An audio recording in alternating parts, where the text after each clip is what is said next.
di sini. Nggak usah di perut ototnya, malah nggak respon. Kalau lebih responsif itu di tendul, karena ada tendul organ itu yang sangat sensitif. Maka Anda mengenal adanya refleks tendul gitu loh. Ya. Nah, ini pada ulur ini sudah kencang depan dari apa itu aksila. Itulah teknik seperti ini. Sambil teknik ambil kita perintah supaya kita bisa memberi stimulasi sampai ke level protein. Nanti akan saya kasih tepuan di sini ya Mas ya. Tolong berusaha gerakan lengannya begini ya. Itu strateginya. Ayo. Nah. Ayo. Nah. Ayo. 3 kali aja titik. 3 pindah. Ya. Karena kita itu stimulus ke sistem sensor. Sistem sensor itu punya kemampuan menyesuaikan diri alias adaptasi. Kalau kepanjangan dia malah tidak merespon. Paham maksud saya? Contohnya Anda di pegunungan, datang awal kedinginan, mau mandi takut kan gitu. Tapi setelah beberapa saat hari mungkin Anda beradaptasi, tidak merasa kedinginan lagi karena sistem sensor Anda beradaptasi terhadap lingkungan. Oke, contoh.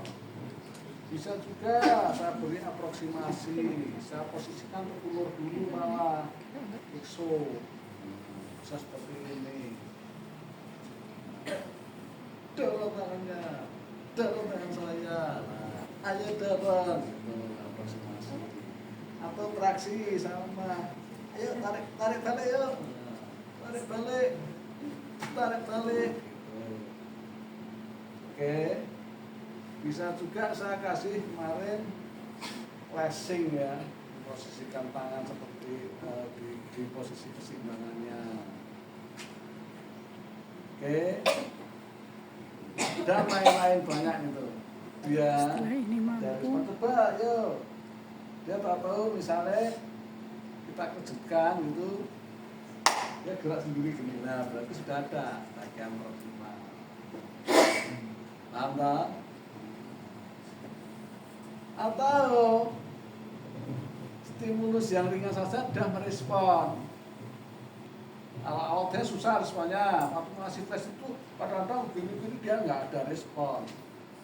Saja. Tapi setelah cepat responnya itu berarti sudah timbul itu namanya. Kalau sudah timbul seperti itu kita bisa tingkatkan ke bawahnya kan gitu toh. Nah, misalnya siku sekarang, siku nanti kan harus menekuk, maka sikulah kita posisikan terulur ekstensi ini kan kenceng sehingga di atas dari fossa cubiti ini disinilah kita bisa memberikan tapping misalnya ya begini misalnya. Dan dia ada respon. Fossa cubiti. Tekuk sikunya.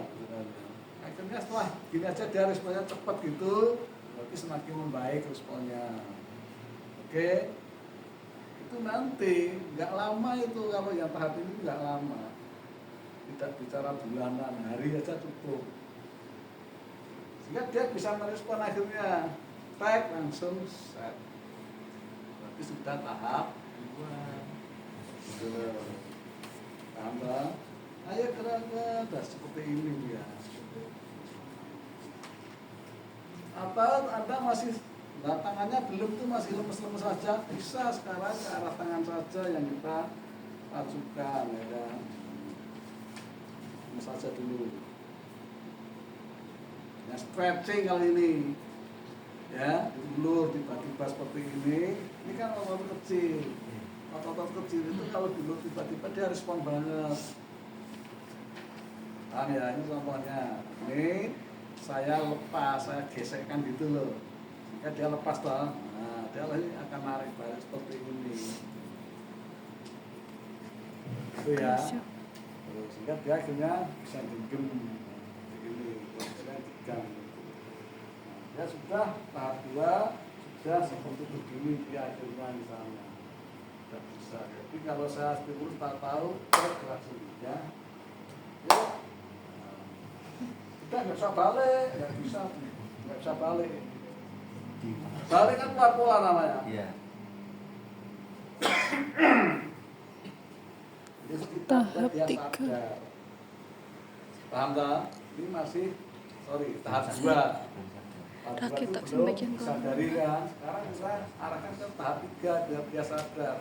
Prosesnya sama, stimulus sama. Sekarang apa itu benar-benar dominan ini perannya supaya dia berupaya untuk menggerakkan akhirnya. Yang sama yang dilakukan. Nah, kita komentarnya gitu, ini sudah bisa tahap 2, maka kita lakukan ke tahap 3 untuk dia sadar. Nah, gitu. Coba nanti bisa digerakkan gini tadi ya. Ayo, kita lakukan lagi. Nah, misinya kan kita sudah kasih contoh toh, dieksokan begini balik ini. Lagi ya. Lagi ya. Balikin. Sekarang kita coba ya masuk, gerakkan. Ini belum bisa, bentar, tidak apa-apa. Yuk, bentar. Gerakkan. Nah, tidak bisa. Semakin kita kurangi stimulusnya dari ujung, kita bisa stretching ya. Stretch tiba-tiba keluar pola itu akan membantukan pola statisnya. Yuk, gerakkan. Ya, sekarang akhirnya coba digerakkan. Tidak bisa. Nah, nanti dia sudah tahap 3. Oke, dia sudah sadar. Ya, bukan sama ya nanti. Saya